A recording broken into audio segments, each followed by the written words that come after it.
Dilim at malakas na agos ng ilog ang kalaban namin sa huling tawid. Kapit-bisig ang ginamit na estilo para makatawid ang lahat.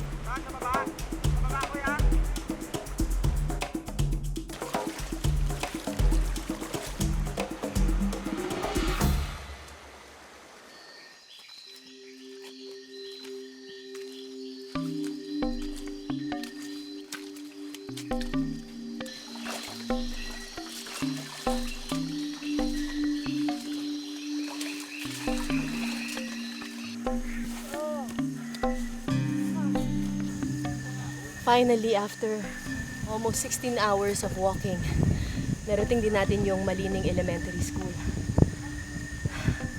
Sobrang nakakapagod. Hindi ko alam kung paano ito nagagawa ng mga teachers every month.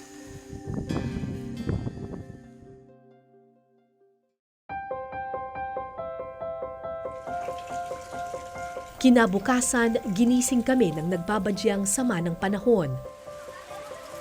Pero walang anumang ulan at kulimlim ang makakapawi sa liwanag ng mukha ng mga bata ng Malining. He was Father Jose Burgos. At nang dumating ang kanilang pinakahihintay, Malayo pa lang kami talaga doon sa Tanaw pa lang kami. Yung sasalubungin ka po. Tapos yakapin ka, ma'am, namimiss na kita. Ma'am, hila-hila po nila ako sa kamay. Yung tanggal pagod po. Very good. Number 2. Anong letter daw ito? Ano daw? Yo. dahil tatlo lang silang guro, multi-grade ang pagtuturo sa Malining Elementary School. Si Teacher Claudine ang guro ng Kinder, Grade 1 at Grade 2. Nung nag-practice teaching ako, madali. Pagtuturo kasi monograde lang siya. Pero nung dumating ako dito, multigrade, naririnig ko na yung multigrade, ganito pagtuturo. Pero nung actual na ako, paano to? May kinder ka, may grade 1, may grade 2. Sabay-sabay. Opo, sabay-sabay mo silang ikaklase. Itinim po na. Habang nagtuturo si Teacher Claudine sa maliliit na bata, nasa kabilang silid naman si Teacher Jericho kasama ang Grade 3 at Grade 4 na mga estudyante. Do you know why? God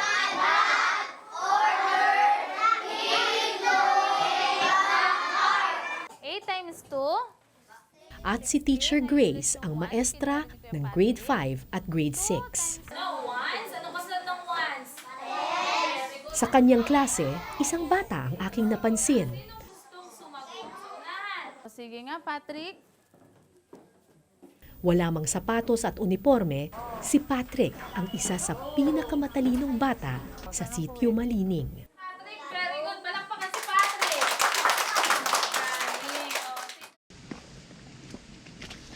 Sinundan ko si Patrick hanggang sa pagtatapos ng klase.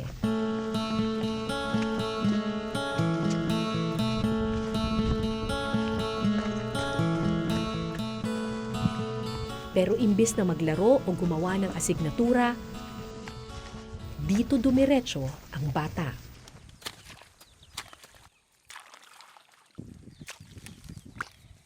Patrick, bakit ka nag-aasarol? Bakit ka nagkakaingin? Para matulungan kami nila po, ma'am. Para tutulong sa iba po, ma'am. Hindi ka naglalaro? Nagkalaro lang po, ma'am. Tuwing kailan ka naglalaro? Pag Sabado Linggo po, ma'am, walang eskwela, ma'am. Hindi ka ba nagtatrabaho pag Sabado-Linggo? Katrabaho rin, ma'am. Ika-4 sa 11 magkakapatid si Patrick. Ulila na sila sa ama matapos itong mamatay sa aksidente. Dahil dito, napilitang tumigil sa pag-aaral ang mga kuya ni Patrick. Yung anak mong si Paulo, tsaka si Wawi, Elementary lang po sila nakatapos. ano ng trabaho nila ngayon? Ito po, nagtutulong sa amin, dito kila Papa, tumutulong. Tapos pag hindi na po nagaganito, nangangargada po. Ano? Nangangargada, kargador po. Gusto niya po nga mag-aral. Sabi niya nga po, gusto niya maging sundalo. Pero hindi naman po siguro kakayanin na talaga. Gawa na po, mahirap na po kami. Kaya tigil po. Tapos, Yan, ito na po, nag-ano na siya. kargador. Opo.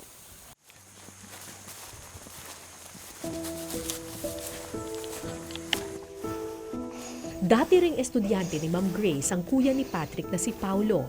Matalino rin daw ang bata. Pero dahil hanggang grade 6 lang ang eskwelahan sa Malining, marami sa mga batang lalaki na nagtatapos ng elementarya, hindi na nagtutuloy sa high school at nagiging kargador na lamang. Marami pong mga batang ganiyon ang nangyayari. Sa murang edad nila, mga pagka-graduate, nagpa-practice na sila magkarga-karga. Paunti-unting kilo, yan, mga 10 kilos. Hanggang sa yun, masanay na po sila. Ayoko po makita na gano'n na lang siya. Dahil may pangarap. Alam ko yung bata pong nangangarap. Masakit po sa akin yung hindi matutupad yung kanyang pangarap dahil sa kahirapan.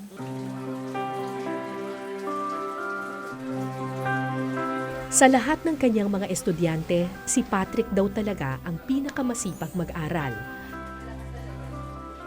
Kahit pagod na sa pag-aararo buong maghapon, hindi ito nakakalimot mag-aral kahit pa sa gitna ng dilim. Anong pinagdarasal mo paggabi? Sana makataas pag-aaral. Bakit gusto mo makatapos ang pag-aaral? Kasi matulong ang pamilya. Grade 6 na ngayong pasukan si Patrick. Pangarap niya sanang makatuntong man lang ng high school. Pero Siguro po magtatanim po muna ng mag-aararo po muna para makaano. Pero parang wala pong nakikitang pag-asa. Kasi nga sobra pong hirap. Hindi ka kayanin. Po. Alam ko naman po na napakataas po ng pangarap niya pero ewan ko po.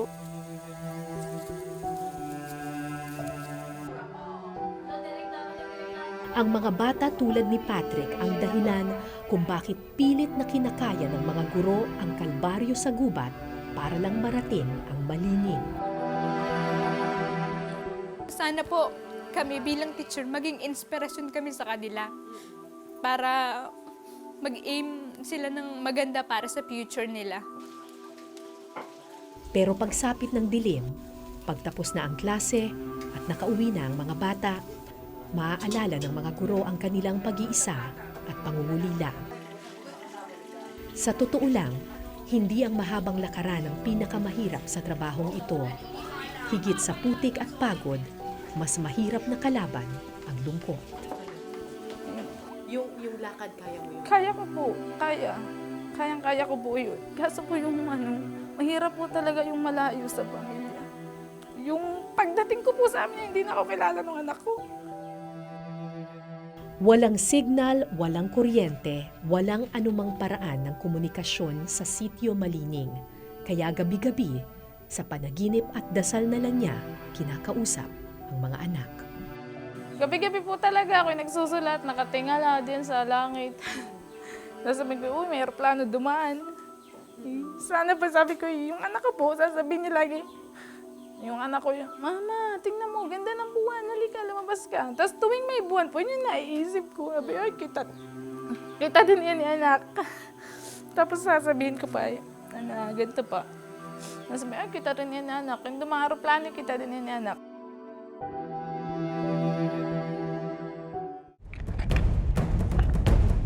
Ang sitio Malining na marahil ang isa sa pinakamahirap na lakbay na tinahak ng aking team.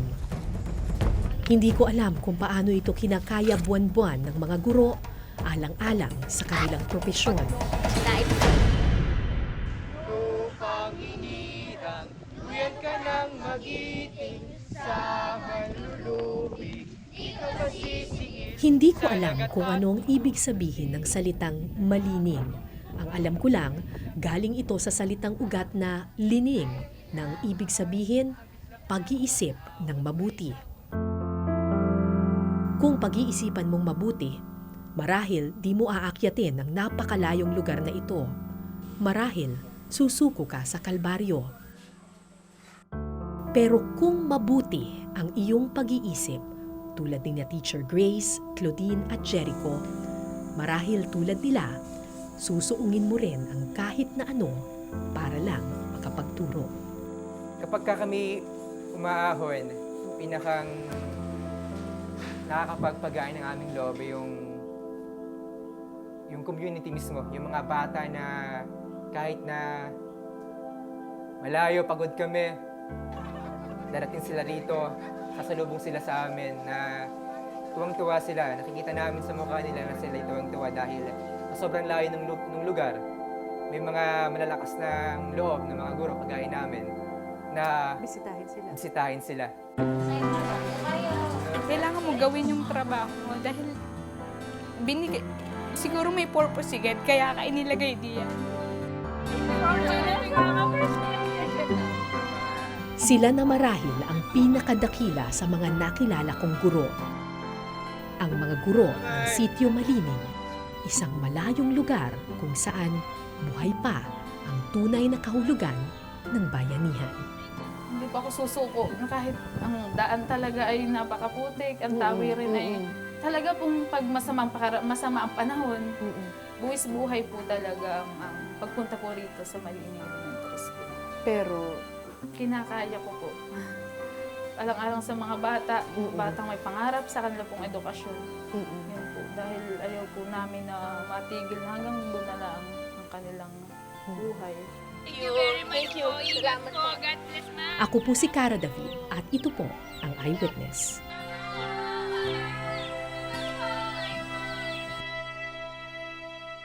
Hello, kamusta na kayo? Diyan ni Baby Saysay. Love na love kayo ni Mama at Papa. Miss na agad kayo ni Mama. Magpaturo pa na lang muna ng assignment kay Ate Diana. Ate Sinsin palaging tulungan si Nanay sa gawaing bahay. Ang tsupon lagi mong linisan. Mahal na Baby Saysay, ingat kayo palagi. Ate Sinsin, wag mapapabayaan ang iyong kapatid at ikaw na lang ang magtatanggol sa kanya. Love you much. Love Mama Grace.